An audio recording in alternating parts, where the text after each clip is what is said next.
Okay, wonderful. Welcome everybody. Let's see, we got I guess Zoom's letting people in one at a time here. I'm seeing them pop off the waiting room into the into the main room, but we appreciate everybody's time here this evening. And it's wonderful to see several folks from a few different of our regional planning organization. That's wonderful to see. We think we've got a great opportunity here with what Bill's going to be presenting in a few minutes.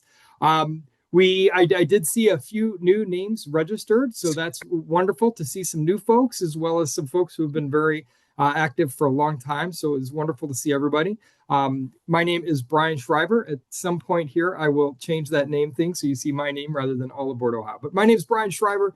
I am the volunteer director of our Northeast chapter of All Aboard Ohio, and we are focused on advocating for more passenger rail in Ohio. And so this evening's subject that we'll get into here in a few minutes is very much in the vein of that. Overall, organizationally, we are focused on moving rail proposals through the Corridor ID program. And there is a lot of opportunity, a lot of federal funding with that. So we're excited about that, and we'll continue to focus on that as an organization. Overall, we want to see more passenger rail in Ohio, whether that is proposals that are going through Corridor ID or some things outside of that. Of course, many of us have had conversations on the Cuyahoga Valley Scenic Railroad here in Northeast Ohio and their efforts to extend downtown Cleveland. So we'll be talking about another one of these types of proposals that falls outside of the Corridor ID program, but is very much a possibility in the grand scheme of things. As All Aboard Ohio, I just want to make sure to call your attention to some upcoming events. So this Saturday, we will have our monthly statewide event. We will be doing a recap of the year and sharing everything that we've been working on and accomplished this year. And then the other thing I want to draw your attention to those of you who are here in Northeast Ohio, I have scheduled our next happy hour for late January. So that's posted up on the All Aboard Ohio webpage. So feel free to go ahead and register for that. Love to see some of you there. As a chapter, we will continue to rotate between having informational sessions like this on Zoom 1 month, and then the next month, a happy hour, and then the month after that, a field trip. And if you have suggestions on future field trips or on future topics for discussion in these Zoom meetings, I would love to hear them. So feel free to reach out. So without further ado on that, though, I will turn it over to Bill Hutchison to give a presentation here on a proposal that Bill and Ed have been working on here over the last several months, and we've been generating some enthusiasm for. So, Bill, thank you very much for your time and the effort you put into putting this presentation together. And I will turn the floor over to you. Thank you. Thank you, Brian. Appreciate the opportunity to talk to you all here today. You probably heard something about this, but I want to let you know we've developed this slide presentation which goes into the details as to what it is exactly. But before I get into that, I want to tell you a little bit about the Lakeshore Rail Alliance. We are a program of All Aboard Erie, which is a 501c3 nonprofit. Our charge is regional rail advocacy, and our member organizations include All Aboard Ohio and 5 or 6 others between New York and Chicago. And we've been together for about 4 years. Doesn't seem possible, but we have. And we developed this program in response to the fact that there's only one through train between the 2 biggest mega regions in the country, the Northeast, the East Coast, and the Great Lakes area, which, as you can see, is a combined population of about 120 million people. There's probably about 35 million on the direct Lakeshore route as it is. And this just gives you an idea where the population density is and where the Lakeshore route is. So, as you well know, this is a pretty dynamic region. We've got 2 globally important areas, or metropolitan areas in New York and Chicago that anchor the route at each end. Many large cities in the middle, particularly Cleveland and Toledo, and Buffalo, and a very high population. As I noted, it's around 120 million. We also have some things going for ourselves. It's a low cost of living in this area compared to the East Coast. And we also have the Great Lakes and a lot of other things in our favor. However, the one thing we don't have is rail passenger service to any great degree. So, that brings us to this issue. We have serious mobility issues. Our needs are not being met by what we have today. It's pretty much a one solution fits all sort of scenario. If you can't drive or don't want to drive or can't afford to drive, you're pretty much out of luck. So obviously, our needs are not being met. Um, and that results in places like Erie becoming transportation deserts. The only flights they have now are two daily flights to Charlotte, North Carolina. You can't go east-west. Bus service is shrinking. And I'm sure I'm just preaching the choir here, but everybody seems, we all know what we face. Um, so how do we address that? What should we be looking at? Well, Ed and I believe that regional rail is a solution as opposed to, in addition to the corridor ID process, state developed service. But most corridors are interstate in nature, and so that needs to be taken into account. It's also something new on the end from a advocacy standpoint because it's usually RPA in Washington D.C. or other national entities and just state level organizations and nothing in between. So at the same time, we know that there's real money on the table.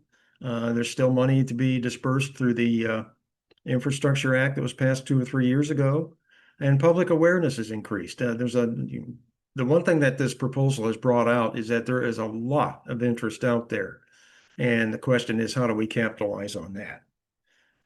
So here's what we're all for. We would like to see a rail-based multimodal transportation that's seamless, where you can easily transfer from one mode to another. You can get to where you want to go, when you want to go, how you want to go. It's modern, it's up to date, it's convenient, it goes when you want to go, it's comfortable, it's frequent, and it's reasonably fast, at least auto competitive. And at the end of it all, you should be able to get there from here, which is a major problem in this country today. So, Great Lakes Limited is an idea that we came up with, and to begin with, we looked at issues and positives about this proposal. And briefly here, it's a day train between New York and Detroit. So let me get into here's what we have today. Right now, Ohio is a barrier that it impacts any idea of Midwest to East Coast train service due to its strategic position. What we have today, as you all know, this is nighttime services. It's not new. And many cities and towns are not on the map. And that makes it hard for us as advocates. Trains become an abstract issue. It's hard to generate enthusiasm when there's just nothing to point to. That's a problem. So there really isn't much of a base to build on. So somehow we have to change that. Um, I might add that, there's been a passive mindset on the part of a lot of state level legislators and people in office, and at Amtrak as well in the past. So that's led to the current difficulties we have with the Ohio legislature. And you've all seen what's going on with the Ohio Rail Development Commission. I don't really need to get into that, but it's a problem. And so this is one reason why we came up with this. For its part, Amtrak system really hasn't grown much. It's gone through how many cutback scenarios and problems of that sort. So it really hasn't added any service since about 1993 when they extended the sunset down to Orlando. Right now, up to lately, very recently, the emphasis was cutting costs to the point where it really, their service wasn't as good as it ought to be. And so that's a problem. Questions about the disposition of the current fleet once the new equipment comes on. If they decide they're going to get rid of those cars, then where does that leave us? You still won't have any capacity to do anymore. But on the other hand, Amtrak does realize that under today's circumstances, they know they need to be more relevant than they have been. They've been willing to listen to us. Margaret Clark has come in and spoken to us several times. and she has shown herself to be a willing participant and is willing to listen and has taken back our proposals to the Amtrak management. But again, it's we made it clear that it's time for Amtrak to think differently, and I think they're headed in that path. We want to encourage them to continue that. I might add that the corridor ID process is necessary for a multi-frequency corridor like 3CD or Cleveland, Toledo, Detroit. But for one train, you really don't need to do that. And it gives us the advantage of bypassing that process for a single train. So what do we do? Well, I think it's obvious. The first thing we have to do is face the facts. We're not in an area that's receptive to this kind of thing, at least not yet. We hope it will be at some time soon. But in the meantime, we have to look at other solutions, workarounds, ways to get something done that maybe can kind of grease the skids for involvement on the state's part later on. This could take, the form of pushing Amtrak to be more bold and innovative, which we're already doing. And I will say again, they've been fairly responsive. But I think another point is that we need a regional focus and we need to look for innovative solutions. So what would those be? Well, it could be something like a regional authority or a joint powers authority, or working maybe with the Ohio Turnpike Commission, NPO cities, whoever's out there. Basically, it's a throw something at the wall, see what sticks. So we need to look at those kind of things. I'll say to uh, our counterparts in All Aboard Ohio, that we should not hedge our bet. We should hedge our bets by doing, what you're doing in Ohio, but also by looking at these kind of solutions. You never know what might happen. So this is one thing that we need to do. So here's the route of the Great Lakes Limited. It's basically New York to Toledo and then up to Detroit. Um, it's a high density, high class railroad with fully signaled and decent operating speeds. Uh,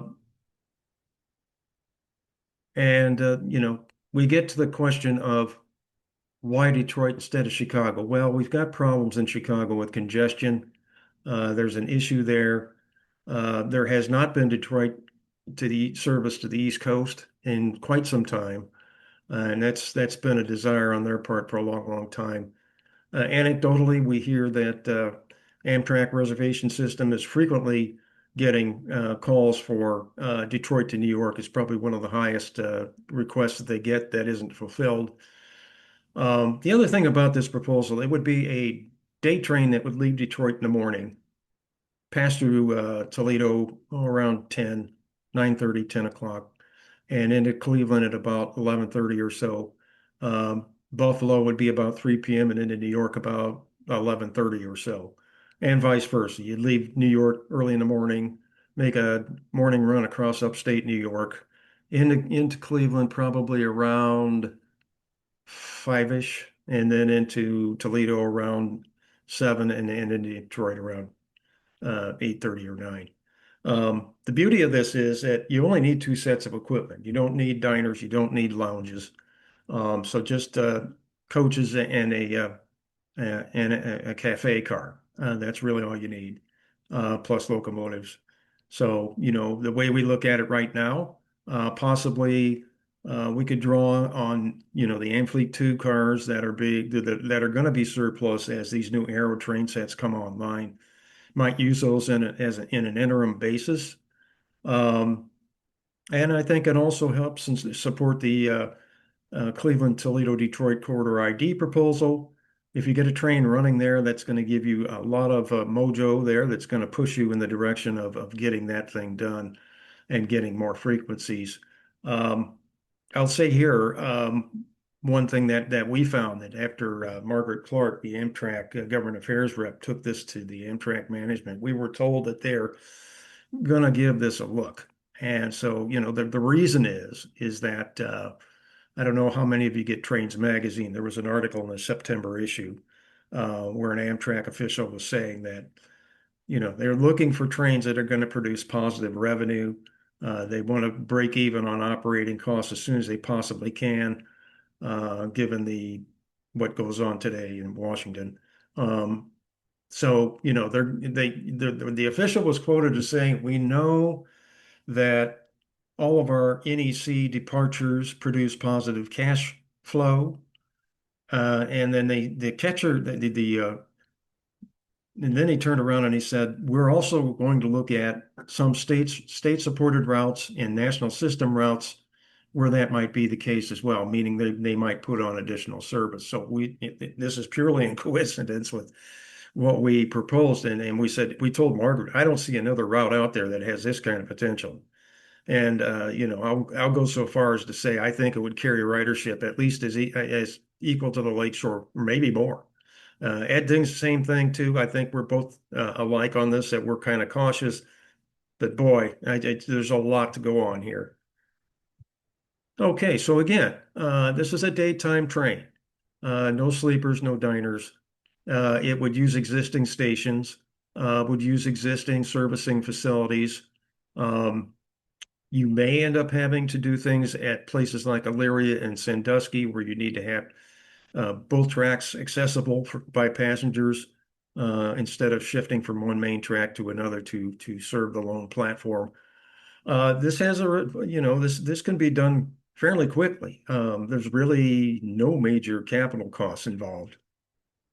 And again, it operates on a major trunk line, so you're not going to spend a lot of money fixing up facilities, whatever. Um, so it's on the cheap, really, is what it is, and it's a quick start thing, and would open up a lot of city pairs that we just aren't attracted now because it's be operating during marketable hours.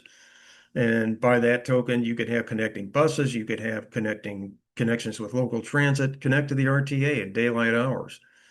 Wouldn't that be something? So the question here is, will Amtrak take the lead? I think it looks like they might. And if they do, that's going to help us a lot as advocates because it gives us something to advocate for, which is really important. Of course, all of this is subject to negotiations with the host railroads, and you know how they can be. We don't need to go there. But, if Amtrak is negotiating, it may be a little bit easier. There could be any number of unanticipated issues. They're sure to pop up.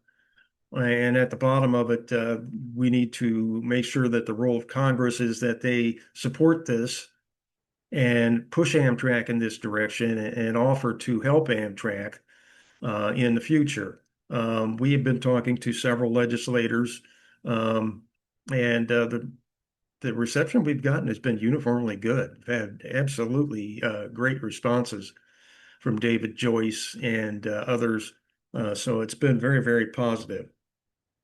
And so, of course, this creates an alternative driver running not necessarily in a transportation desert anymore because you can actually get to where you want to go at a good time of day.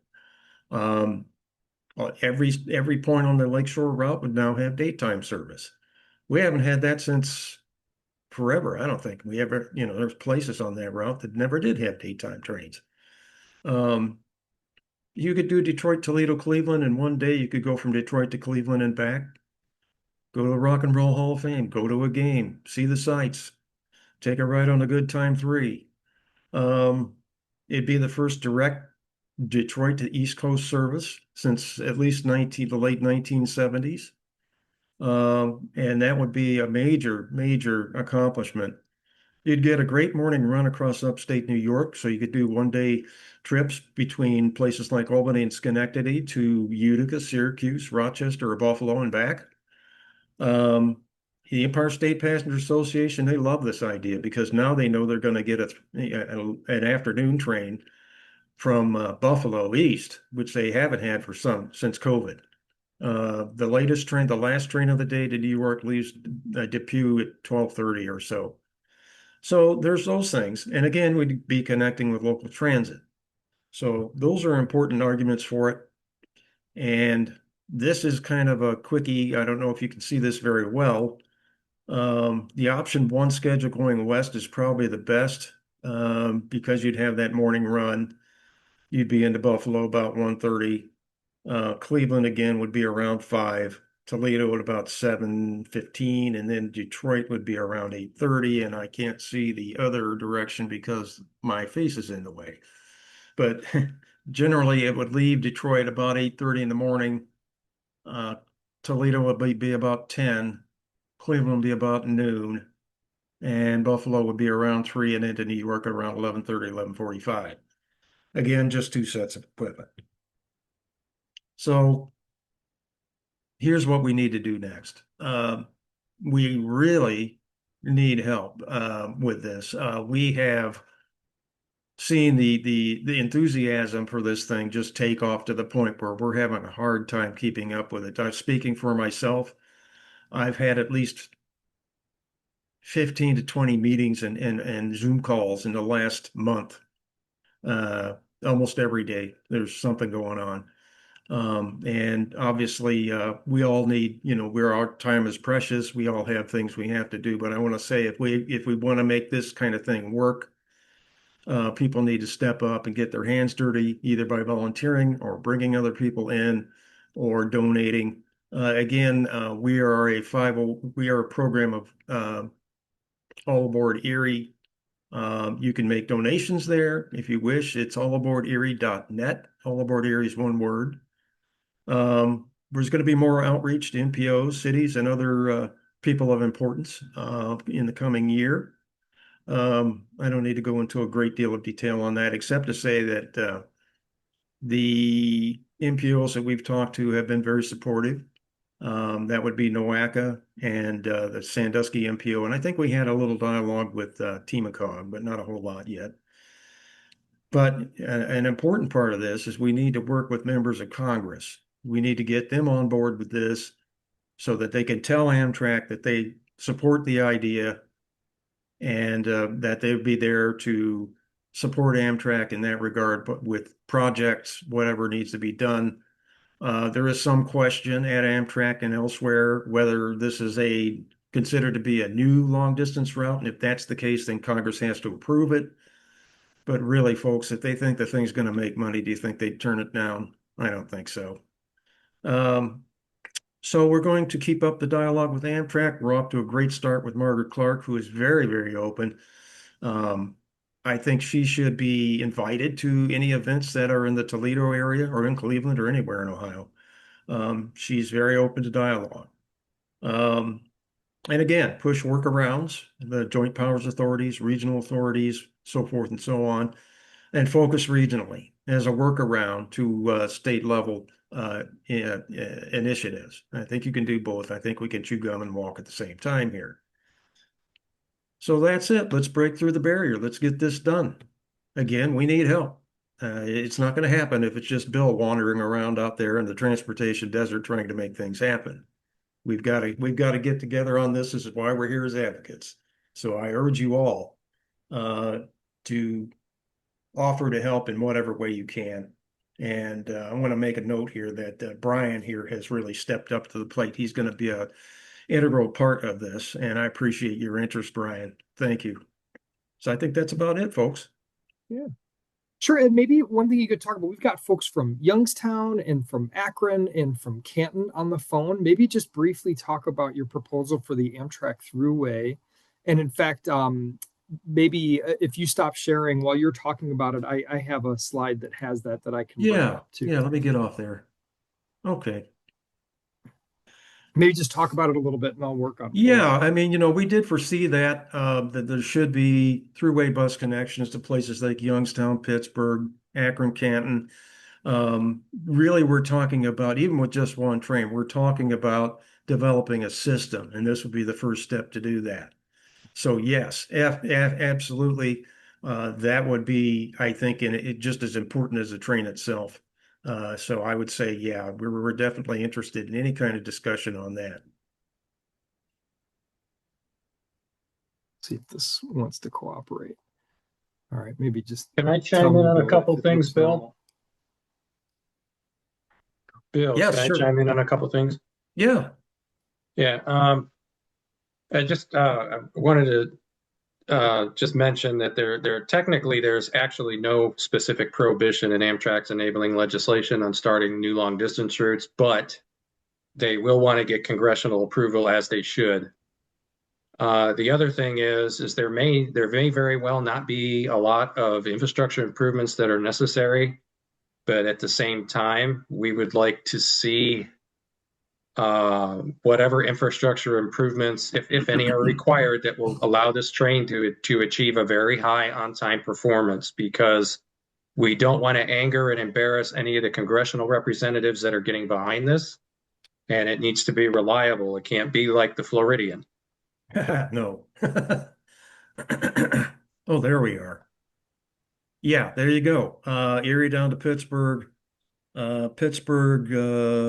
Youngstown, Warren, Akron to Cleveland, and connecting there to Toledo and Detroit.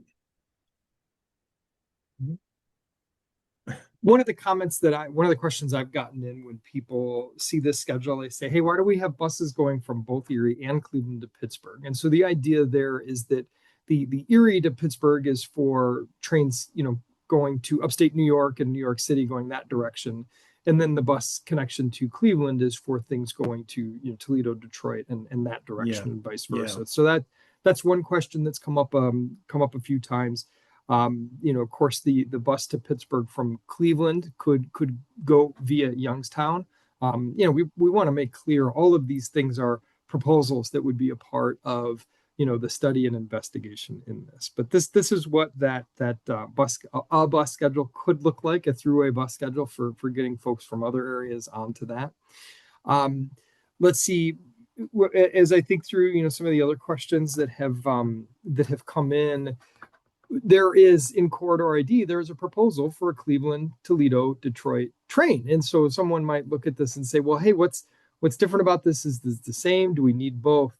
Well, one of the things that we really like, if you think about the Cleveland, Toledo, Detroit corridor ID proposal, that is for multiple trips a day. That would service day trips in both directions. That would be, a train that is going to be useful for within a day service. But once we talk about multiple round trips per day, well, then there's going to be a lot more expectation around infrastructure investments to enable that.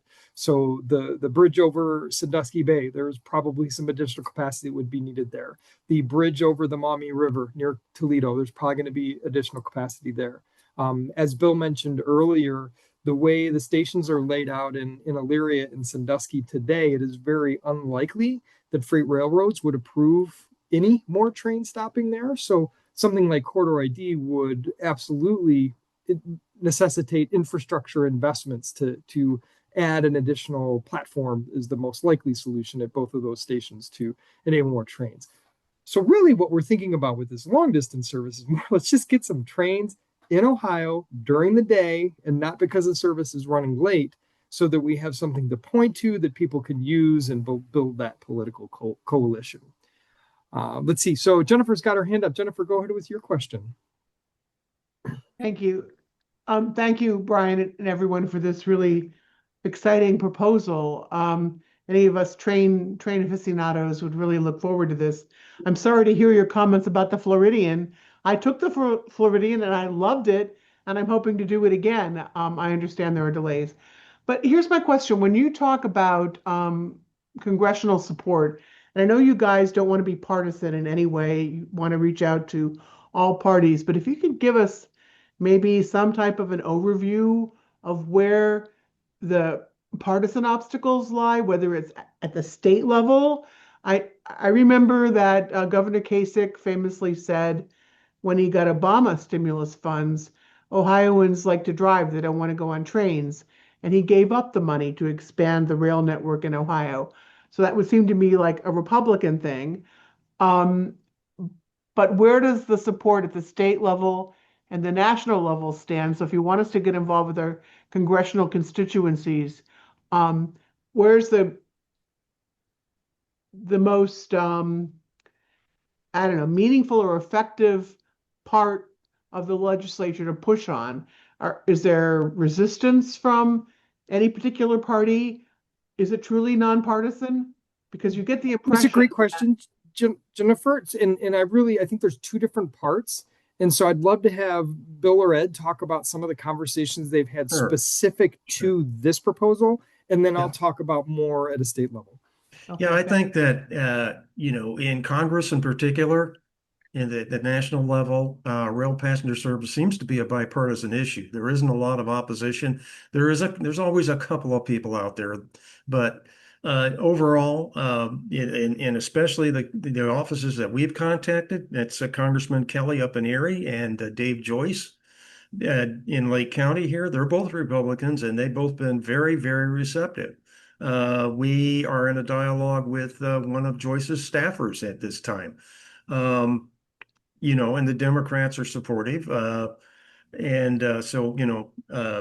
Marcy Kaptur's one. Who's the other one? What's her name? Amelia Sykes, maybe? No, well, yeah, but who was her name? Brown. Chantel. Yeah. Those four have been very supportive, and we look for that to continue. We really haven't gotten into the state legislators because this is not really an initiative for the state to get too involved in right up front. Later on, maybe, but not now. And particularly if Amtrak decides they're going to carry the ball on this, what they need to do is talk to members of Congress, and that's where they should pay attention. So I think that might answer your question. Maybe Brian can add a little bit more, or Ed. Yeah. Brian? Yeah, I was just gonna, well, let me comment on that, and then we'll get to the other question there. So part of the reason for this specific proposal is that this proposal would not require the state government of Ohio to be a substantial part of it. And this is something that would be entirely driven by the federal government and Amtrak. It is a long distance service. Anything more than 750 miles, the operating subsidy is provided by the federal government. And so this is really Amtrak and the federal government, and doesn't necessitate involvement from the state of Ohio. So it's a little bit of a parallel path.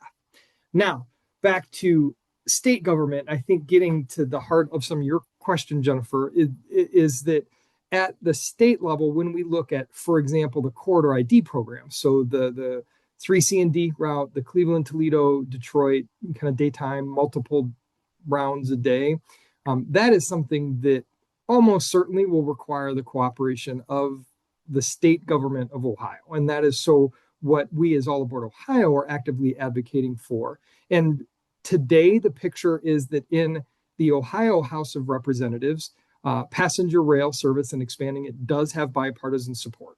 In the Ohio Senate, there is strong support on the Democratic side of the aisle. There is some support, or maybe I could characterize it as mixed support on the Republican side. And so we're going to focus our advocacy efforts in the Senate and try and build more support across the political spectrum in the Senate specifically. So I would ask that anybody who is in a Ohio State Senate district with a Republican senator in the Ohio legislature, please make your support for passenger rail clear.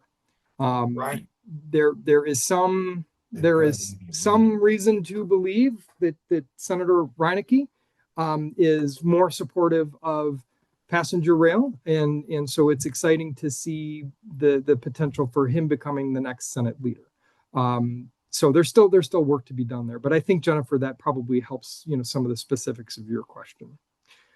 Go ahead, Alex, with your question. You're muted. Am I unmuted yet? Yeah, I can hear you now. All right. Regarding Cleveland's plan to build a multimodal transit center on the lakefront, that could have a huge impact on this Great Lakes Limited, because it would serve daytime trains, and it would serve of course, studies are probably not going to happen until next year, to my knowledge, but I do know that this would be a very good benefit for that. And also, I'm sure you guys are aware of this, not related to the topic, but Cuyahoga Valley Scenic Railroad is talking to CSX, and they're having conversations with each other right now. I'm not sure if you were aware of that or not. Mm-hmm. Yeah, sure. I mean, Any of you guys are aware of that? I think lots of people in the meeting are aware of those conversations. Back to your first question, the effort to build a multimodal transit center, yes, absolutely to everything you said. These are very complementary projects. So the good news is that there already is a substantial planning grant for those efforts in the city of Cleveland to get this new multimodal. Having a daytime train service brings attention to it, brings more support to it, right? I mean, they don't have enough money to build it. They have enough money to plan for it. And so certainly a proposal like this that gets trains coming through, I mean, you have this train station right next to the waterfront light rail, which seems like it'd be great, but they're never running at the same time. So it's not particularly useful. And so benefiting those certainly builds on it. Yeah, go ahead, Bill, add on. Yeah, I just want to add something onto that. If this, let's just say, if all the stars align and we get this train running within a year or two, whatever, and you all of a sudden have a daytime train, now you've got something to point to. It's going to push this intermodal hub project along as it should, but it also could motivate people in the rest of the state to get behind the idea of train services in their part of the woods and put pressure on legislators to actually go ahead and get this done. Let's not be silly. I mean, if we don't do this and if we don't have daytime service, it's going to be an uphill climb. So I think that this is something that we can do. And like Brian says, it would go through at the federal level completely. That would be Amtrak talking to Congress about it. But if they think they can make a profit off this thing, they're going to get behind it.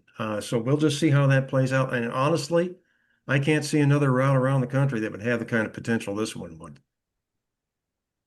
So Dave Mangold asked a great question in the chat there. He said, where would the equipment come from? Right? Obviously, right now, one of the challenges that Amtrak faces is equipment shortages, particularly on the long distance service. Yeah. So that was another one of the many things that kind of fed into this. So Bill, maybe you can clarify a little bit of that on basically what we anticipate is that if it gets the go ahead, or if it goes ahead one way or another, as the new Aero train sets come online, that's going to release a lot of Amfleet 1 and 2 cars, and that will be the pool where the equipment for this train comes from, that and locomotives.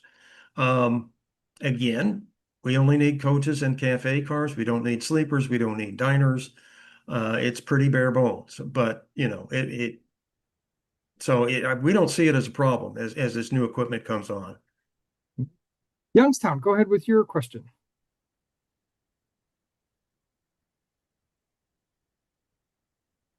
Do you want me to hit the unmute, or do you guys have it? Or I will do ask to unmute. Maybe that'll make it easier for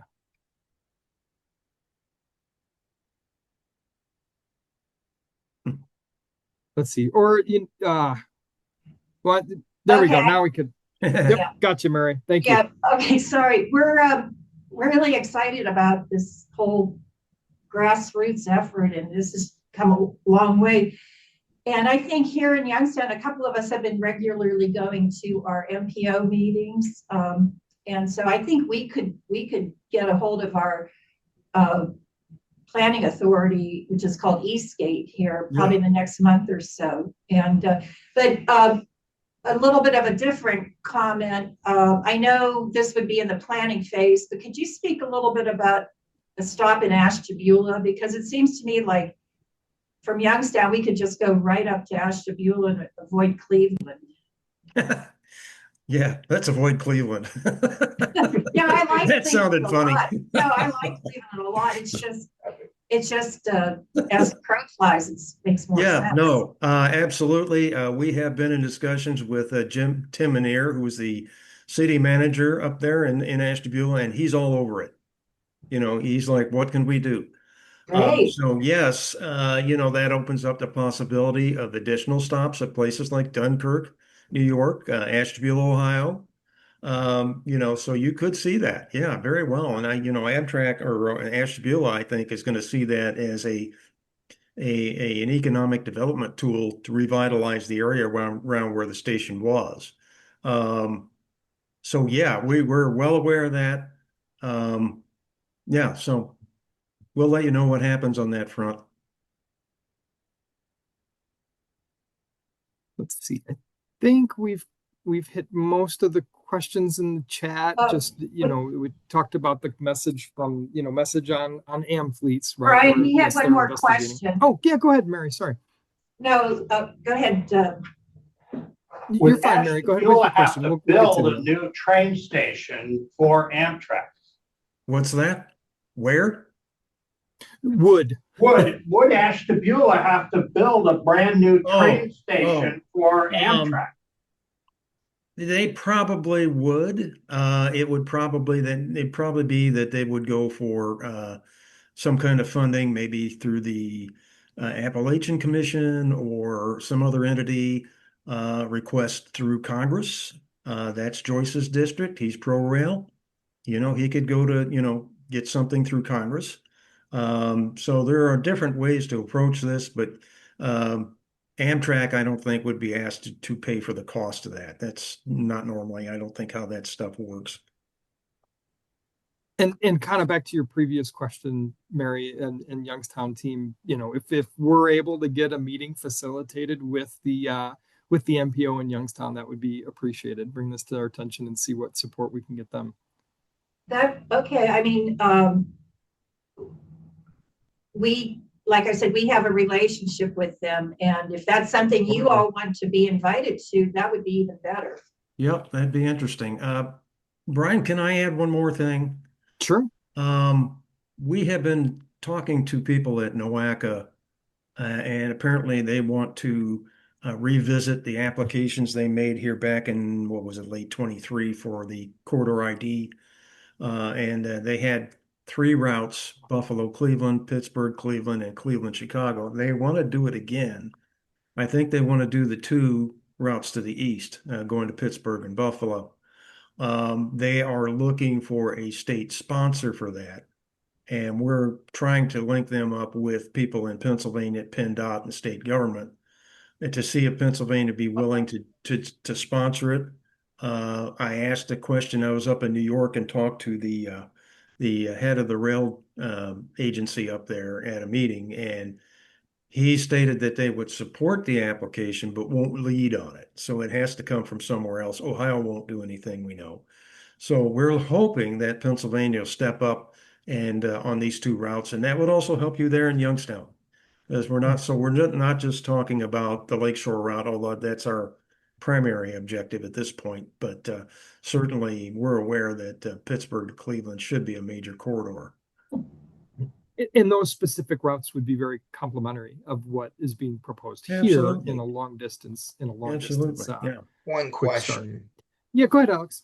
Well, technically, it isn't even just the states that are eligible either, because the MPOs and local governments are eligible to leading the corridor ID process as well. In fact, the MORPCs handling the Midwest Connect and the local governments gave $650,000 to phase 2.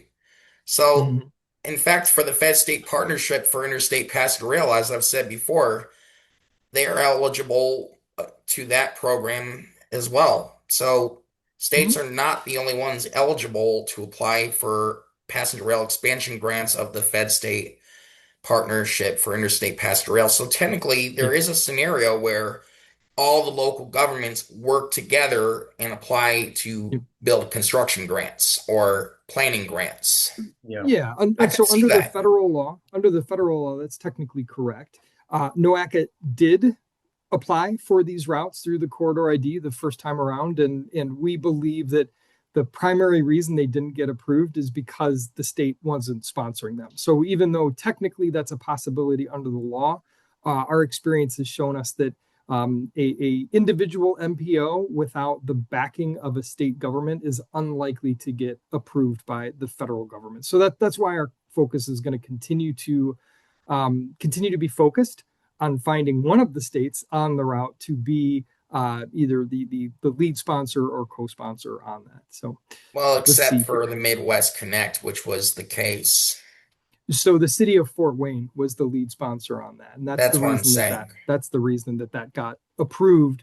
That was not designated by just the Central Ohio collection. Andrew, wonderful. So we've got NY-NYC to be able to comment on that as well. Andrew, go ahead with your comment. I appreciate it. Hey, If you can find Brian. the mute button. There we go. Thank you. Can you hear me now? Yep. Thank you. Oh, great. Yeah, great to be here. Bill, enjoyed hearing the presentation again. As you indicated, we are certainly looking at a resubmission for the next round of quarter ID. Nothing is 100% yet. We are deep in the what's called the due diligence process, but hopefully in the next few weeks we get to a point where we're comfortable with saying full speed ahead for Cleveland, Pittsburgh, and Cleveland, Buffalo. To provide a little more context on the notion of state support, yeah, I've had I've had a number of conversations with the FRA, having another one this week. They've made it pretty clear that, yes, there are a number of different entities that can apply for quarter ID funding, but they really want to see that at least one state Department of Transportation is providing that support, whether it is a letter of support or whether it is a full submission of the application. And so that's why that is so important. And, that's a big part of the due diligence that we're doing right now in order to make sure that if we apply again, that these applications are successful. Thanks so much for that additional context, Andrew. That's really appreciated. And kind of building on Ken Sislak has added a few comments in the chat. Like there are, when we talk about 3C and D and Cleveland, Toledo, Detroit, those got explicit support from the state of Ohio, and that was a big part in getting those approved. Similarly, the Midwest Connect got the explicit support from the Indiana Department of Transportation, and that was a big contributing factor to that route being approved. So I think there's a little bit more to it than just, an MPO is making the recommendation. But local governments are eligible as well, city governments, and they're also just as eligible because according to the Fed State Partnership for Interstate Passage Rail, it says political subdivisions of a state. That's not an MPO. That's a city government, like the city of Cleveland, working with other cities applying for a grant, and they could be the project sponsors in such a way. Yeah, we believe that any combination of local governments would need the support of a state to have a better chance of getting support for this. So good discussion. I'm sure a lot of people are curious about that as well. Just kind of looking through any other questions here on the line. I mean, we really appreciate your time and participation, in our event this evening. We've been recording this, so I will place that. John, go ahead with your question. Wonderful to hear from you. And while you're asking, I'm going to share my screen again, but go ahead and ask your question. Well, first of all, I didn't hear anything about a multimodal stop at Cleveland Hopkins Airport. Both trains happen to run right in front of it. It would be a pretty simple thing to do. Yeah, so there's lots of conversations about that. I mean, in previous studies of the 3C and D, Amtrak had indicated that if 3C and D comes to fruition, they're going to try very hard to get a Cleveland Hopkins / Cleveland West station. Of course, with the development of a new Brown Stadium, that kind of opens the possibility of thinking about it in different ways. So I agree with that completely. I think for Bill and Ed's specific proposal, adding a new station doesn't necessarily fit in the spirit of Quick Start. But when we talk about Cleveland, Toledo, Detroit as a route, as that goes through corridor ID, I would think that continuing to investigate a Cleveland Hopkins / Cleveland West would be really helpful. And I know it would be wonderful for you coming out there in Oberlin, kind of cut that journey in about half. So that's a great option as well. I mean, kind of similarly on the east side of Cleveland, getting something either in Willoughby or Menor would be wonderful. But get trains going through, build support for it. Go ahead with your other question. Well, another one is about the Elyria train station. The platform in Elyria at this point is probably 5 or 6 inches below the top of the running rail. And my wife can't make the step, even with the Pullman stepping on that platform. She can't make the step into the train. So she said, nix on trains at this point. And that's not a good Elyria, situation. yeah, it's not a great situation. I don't know if Ken Sislak has any additional comments on there because I know he's been more involved in that over time. The best thing we can do is get more trains on these routes because then that raises the visibility, which increases the likelihood of getting support for investments, whether that's putting new platforms in Elyria. If we can convince the freights to reuse the old underpass, or if there needs an investment for an overpass, all of those things become easier to do when there's more trains going through during the day. Yeah, didn't people in Elyria basically say that as long as it's just night service, they're not really too excited about doing anything? The other concern I have is I would like to see the present tunnels under the tracks reused. And I think it would be very easy to put an ADA compatible ramp going from each of those tunnels up to a platform. And that would eliminate the need for elevators, eliminate the need for a lot of maintenance that an overhead passageway would need, including heating in the wintertime. Absolutely. Looks like Ken came off mute, so. Hey, Ken. Go ahead. Excuse me, except the Norfolk Southern has taken the unprecedented position of saying we will not permit you to use the pedestrian tunnels at Elyria Station, period. If you're going to build new platforms at the Elyria Station, we want you to build a bridge over our tracks. We don't want you to use the tunnels. All right. Because to them, they're not tunnels, they're bridges, and they have responsibility for maintaining those bridges. But they have the responsibility of maintaining the bridge outside the station, which happens to have a road going underneath it. It's the same bridge structure.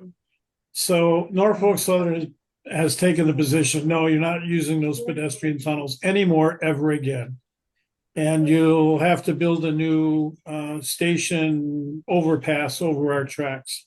That has been their position, and you're not going to get them to change it until the management of Norfolk Southern changes, maybe when it becomes owned by Union Pacific. Excuse me, can I ask Ken a question? You just did. Go ahead. So, Ken, you've been telling me, we were chit-chatting on our email, and you were telling me that CVSR and CSX are having talks. Are those still happening?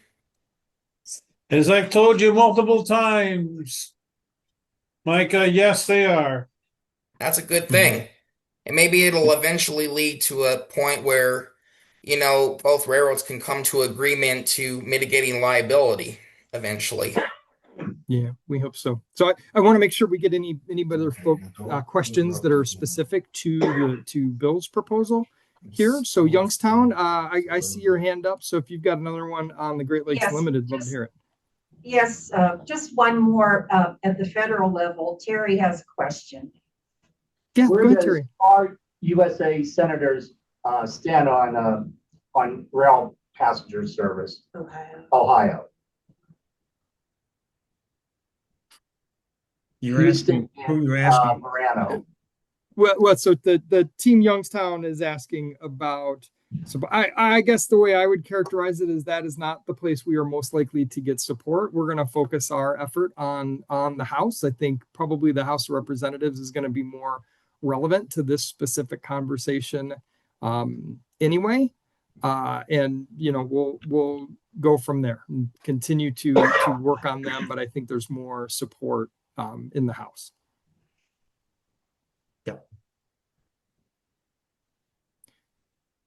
Yeah, Jennifer, go ahead. Sorry, I don't come to these meetings as regularly as I should. So I'm sorry if this has already been covered. But I'm wondering if you thought about any promotional trains. I'm not thinking about Lions Browns at this point because of obvious reasons. But I'm thinking maybe like a Cavs Pistons promotional thing, or maybe even in the spring, Tigers Indians, just to get people used to the idea and have it be fun, like a party train or a fan train or something like that.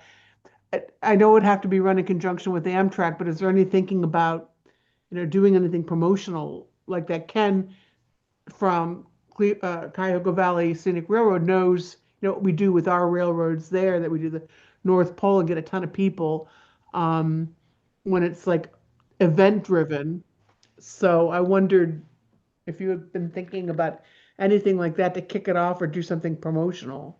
Yeah, We are Bill's so always said busy. he had Yeah, proposed the same thing. We are so busy just trying to get congressional support and handle other things, and we Yeah. haven't had time to think about that.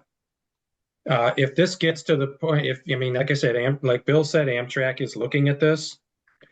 And if, they decide they're going to do something with it, then that would be the time to talk to them about that. But right now, we still Okay. have the entire congressional delegation in upstate New York and southeast Michigan to approach with this.